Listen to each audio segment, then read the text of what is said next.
There are truths that are only understood with time, and there are battles that one can only win when they stop fighting with the world and start to keep silent.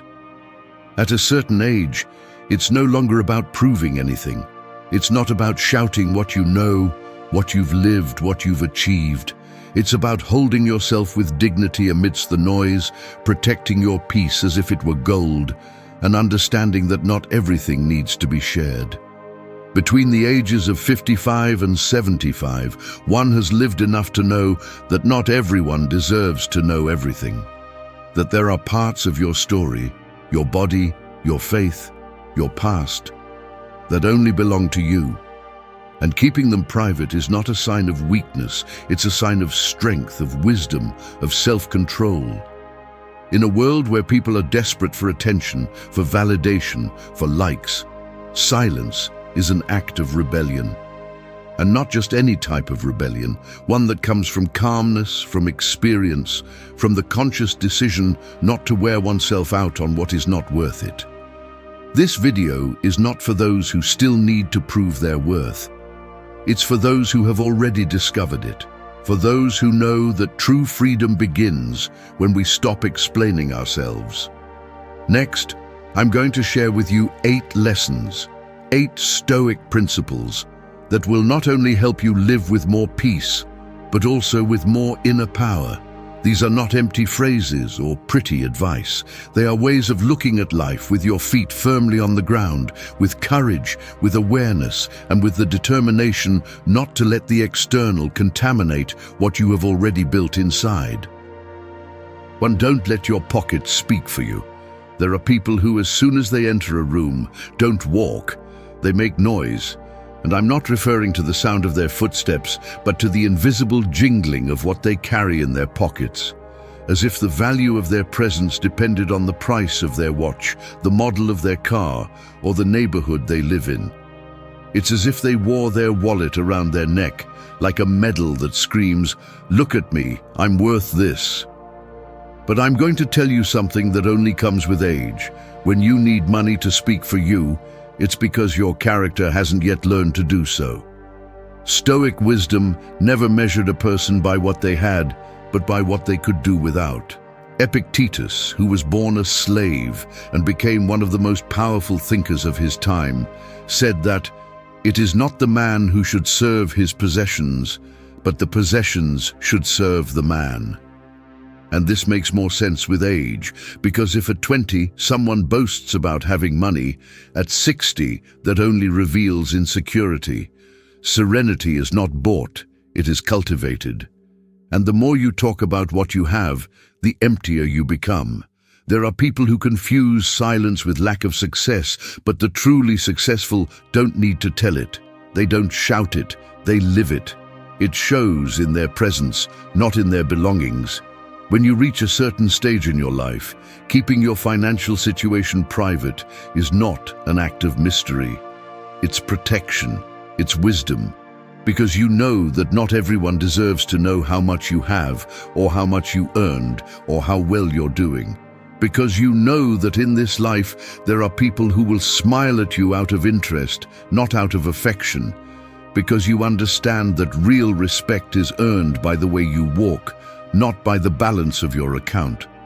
It's not that having money is wrong, nor is it about hiding it as if it were a fault. But it is about understanding that money, if put in front, dehumanizes you. It turns you into a number, and you didn't come to this life to be a number, you came to be a presence. So, keep it to yourself, literally. Don't go around telling everyone how much you spent, how much you charge, how much you inherited, or how much you invested. Don't buy respect with figures. Let them listen to you for what you think, not for what you own.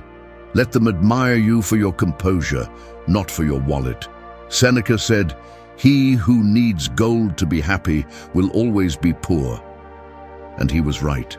Because if your happiness depends on luxury, external recognition, status, you will always be chained to the gaze of others. And there is no peace dignity or freedom there. At this stage of life, the real luxury is being able to walk down the street without anyone knowing whether you're a millionaire or starting over, because your presence is yours.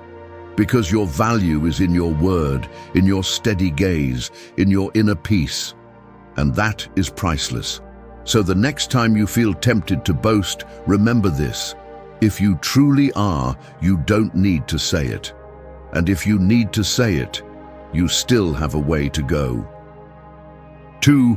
Let the years live in you, not in your words. Experience is like a sturdy tree. It doesn't need to move or raise its voice to command respect. It's there, firm, with deep roots that are unseen, but hold everything up.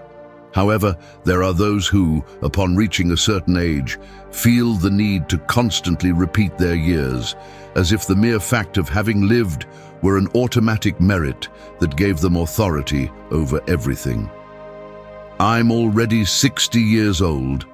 At my age, no one teaches me anything. I've already been through that. And although it may seem harmless, this way of speaking reveals something, that the years have not yet taken root within you, that you are still trying to validate them with words instead of letting them show in your attitude, in your composure, in your wisdom, because it's not enough to have lived a lot. What really matters is how you have lived. Stoic philosophy makes it very clear. Wisdom does not automatically come with age. It comes with reflection, with self-control, with the constant effort to live according to virtue. Seneca put it bluntly. It's not that we have little time, but that we waste a lot. And wasting it talking about what you've already done, what you've already seen, is one of those mistakes that rob you of the present. At a certain age, what should speak for you is not your mouth, but your presence, your ability to listen without interrupting, to advise without imposing, to live without the need to constantly remind the world of all you know. Because when you truly know, you don't shout it. It shows in your walk, in the peace with which you respond, in the serene way you face the unexpected.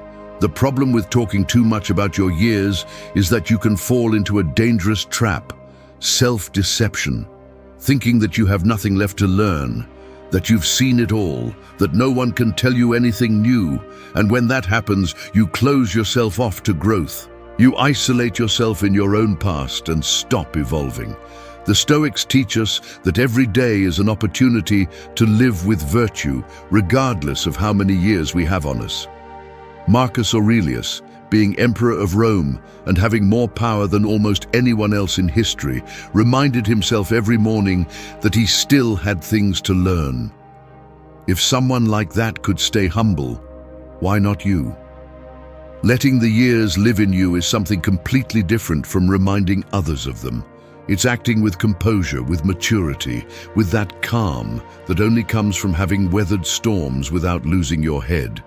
It's correcting without humiliating. It's sharing without the need to show off.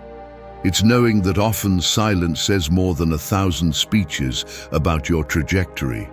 You deserve respect, yes, but real respect is not demanded. It's inspired, and you inspire it when you let your actions speak for you, when you set aside the need to constantly prove that you've already lived a life. So the next time you feel the urge to talk about your years as if they were a business card, breathe. And remember this, true experience doesn't make noise, it shows, it's felt, and when it's authentic, it never needs to be announced. 3. What breaks at home is fixed at home. A broken vase is not repaired by shouting to the neighbors that it broke. It is repaired with hands, in silence, with patience and respect. The same goes for household matters. When something breaks in the family, it is not fixed by exposing it to the world. It is fixed from within, with commitment, with character, with maturity. But nowadays it seems that many people feel more comfortable talking about their problems than solving them, as if the simple act of talking about their wounds justified not healing them, as if the validation of others replaced personal responsibility. And what is most worrying is that this also happens among adults, with years of life behind them, who should be an example of discretion, but choose to expose their intimacy as if it were entertainment. At a certain age, one should have already understood that the private is worth more than the public, that there are things that, out of respect for you and yours, are not shared, not because there is something to hide, but because there are things that are protected. Stoic philosophy teaches that the external should not alter our inner peace, but it also makes it clear that what depends on us must be attended to with responsibility, and this includes the way we handle family conflicts, past mistakes, present disagreements. Going through life telling what your child did to you, what your partner did not give you, what your parents did not understand, does not make you strong. It makes you a slave to your story. Because instead of repairing it, you are exhibiting it. And the more you exhibit it, the harder it is to heal. Seneca said, "Where there is a human being, there is an opportunity for kindness." And that kindness, that compassion, begins at home, with your own. Sometimes what is needed is not to be right, but to have the courage to forgive, to listen, to rebuild without the whole world finding out. Of course, there are wounds that hurt. There are betrayals that burn, and you can't always go back to the starting point, but even if you decide to walk away, you can do it with dignity, without scandal, without dragging your story everywhere, because the world doesn't need to know everything. When you make your intimacy a spectacle, you expose yourself to unnecessary judgments. You give power to those who do not understand your story. And the worst, you weaken the emotional structure of your home. A family does not need to be perfect, it needs to be protected. It doesn't matter if it's broken, if it's hurt, if it's in the process of rebuilding. What matters is that what breaks inside is worked on inside. That you don't seek allies outside to win internal arguments, that you don't use your pain as an excuse to attract attention.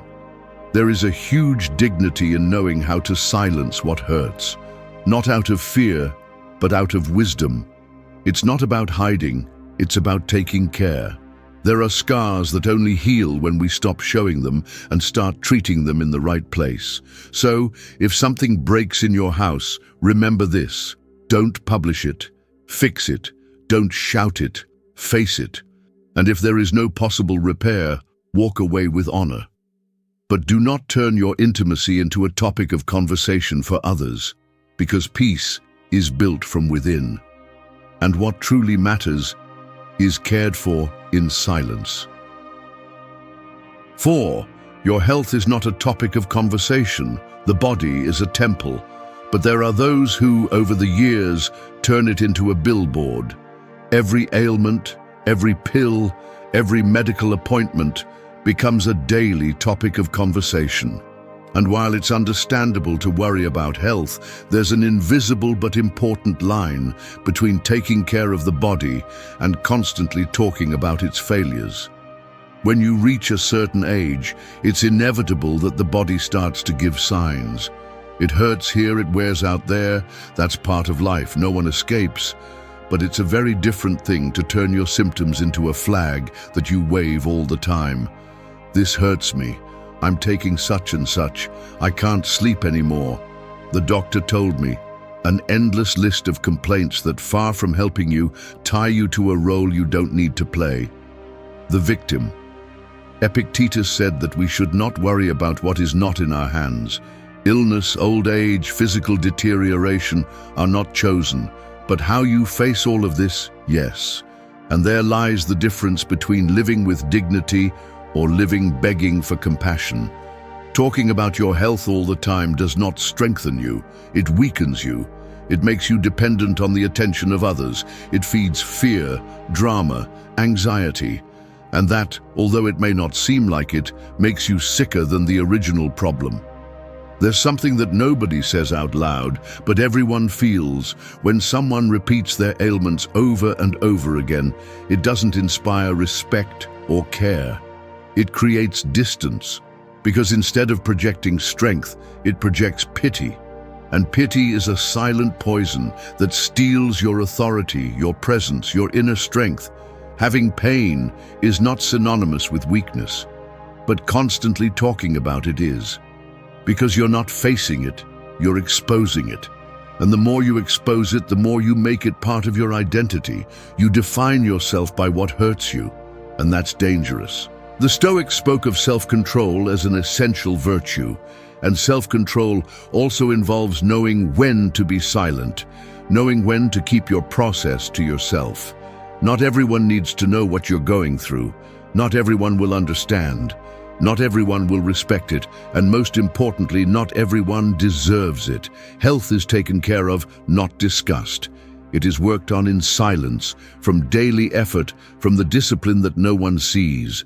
You don't need applause for getting up every day in pain. You don't need external understanding to take your medications, to do your exercises, to keep going. You need courage, and that courage is built in private. There will be times when you have to talk about what's happening to you, of course, with your doctor, with someone you trust. But don't make your physical state the center of your daily narrative. Don't live repeating what hurts you, because the body listens. And when you treat it as weak, it becomes weaker. Seneca said, "The soul that gets used to complaining becomes a slave to pain." And that's exactly what happens when you turn your health into constant conversation.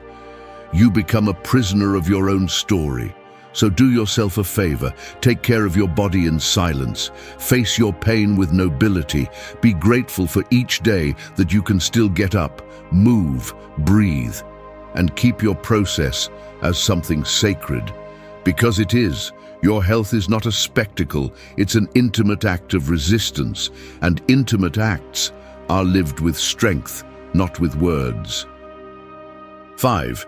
Give as if nobody was watching. There are candles that light up an entire room without making any sound.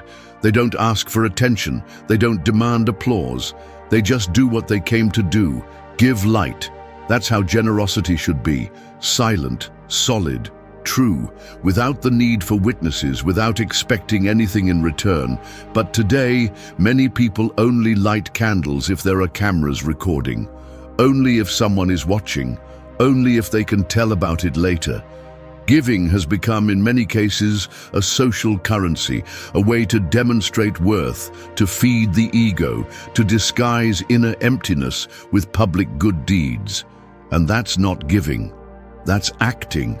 Because when the main motive is validation, the gesture loses its essence. It's not generosity, it's strategy. It's not giving, it's a disguised exchange. Giving as if no one was watching is something else. It's an act of conviction. It's having your purpose, your worth, your principles so clear that you don't need anyone to confirm it from the outside. You help because it's the right thing to do, because you can, because you want to, period. If someone sees it, fine. If no one sees it, better. At a certain age, one should have understood this, because you've seen enough masks, enough false gestures, enough help that only seeks protagonism.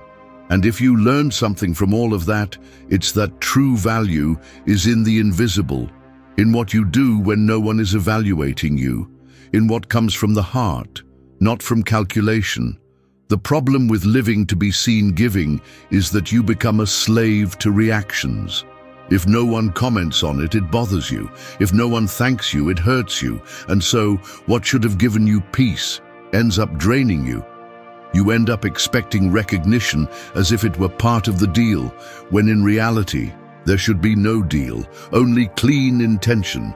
Giving in silence is a form of power, because whoever gives without expecting shows that they need nothing, that they are not looking to adorn themselves with their goodness, that their generosity has no specific recipient or pending applause. It just flows, like that candle that simply lights up, even if no one says it out loud. And we're not just talking about money. We're talking about time, attention, support, advice, listening, empathy, those things that can't be bought and that, when offered from the heart, have an incalculable value. But for them to have that value, They must be offered with humility, not with pride. When you help in silence, you do it from a genuine place, not from obligation, nor from pride. You do it because it's part of who you are. And that's what gives you peace, knowing that your contribution doesn't need spotlights because it's authentic. So every time you feel the need to share what you did for someone, ask yourself, am I telling it because it comes from me or because I want to be recognized? Did I do it out of kindness or for image? Because in the end, only you know the truth. And if the truth is clean, it doesn't need to be decorated with words. Your gesture already has value in itself.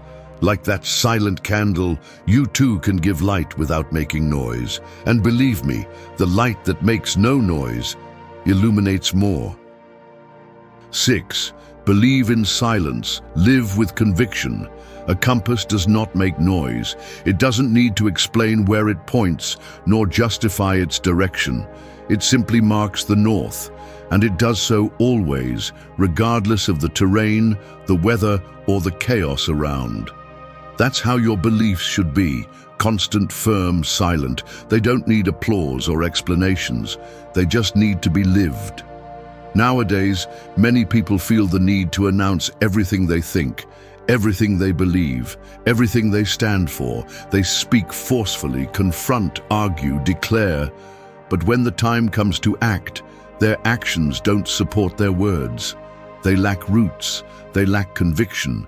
Because believing is not repeating phrases, it's not using labels, it's not wrapping yourself in grand speeches to show who you are. Believing is acting with coherence, especially when no one is watching you. It's choosing the right path even if it's not the most popular. It's holding on to your principles even when doing so hurts. At a certain age, one should already know that the most important thing is not to say what you believe, but to live it. Because words can lie. Behavior cannot. When your actions reflect your values, you don't need to talk. Your mere presence conveys strength, tranquility, coherence. And living with conviction doesn't mean being inflexible or arrogant or imposing your vision on others. It means that you know yourself, that you know what is important to you, that you don't betray yourself for comfort or adapt to fit in, that you maintain your direction even if the environment changes. Silence is not weakness, it's elegance, it's inner firmness. Sometimes the loudest noise comes from the one who least believes in what they say, but the one who truly believes doesn't shout. They don't need to convince. They know that their conviction doesn't depend on anyone's acceptance. Having faith, whatever that means to you, is an intimate act. And like everything intimate, it's protected. You don't give it up to anyone's judgment. You don't turn it into a bargaining chip. You don't use it to gain respect. You use it to sustain yourself, to walk firmly when life hits, to keep calm when everything else falls apart. And if someone asks you, you can share it. But don't impose it, don't sell it, don't turn it into a flag that you wave to demonstrate your moral superiority. Because when your belief needs to impose itself, it ceases to be a belief and becomes arrogance. Authentic conviction is noticeable in your boundaries, in your difficult decisions, in how you react to injustice, to temptation, to criticism. It's noticeable in the respect you have for yourself, in your way of speaking, in your ability to stand firm without disrespecting others. Don't wear yourself out trying to explain every value you hold. You don't need to justify your integrity. What matters is not how many times you say it, but how many times you practice it. Remember this: there are compasses that have guided people through storms without making a single sound. And you, if you live with conviction, can also be a guide, can also be an example without the need to make noise, without the need to defend yourself at every step. Believe in silence, live with strength, and let your path speak for you. 7. Free yourself from what no longer hurts, but weighs. There are stones that no longer hurt you, but they remain in your backpack. They don't make you bleed, but they slow you down. They don't stop you forcefully, but they do with weight. They are memories, relationships, guilt, broken promises, and words you never said, things that no longer hurt you, but you still carry.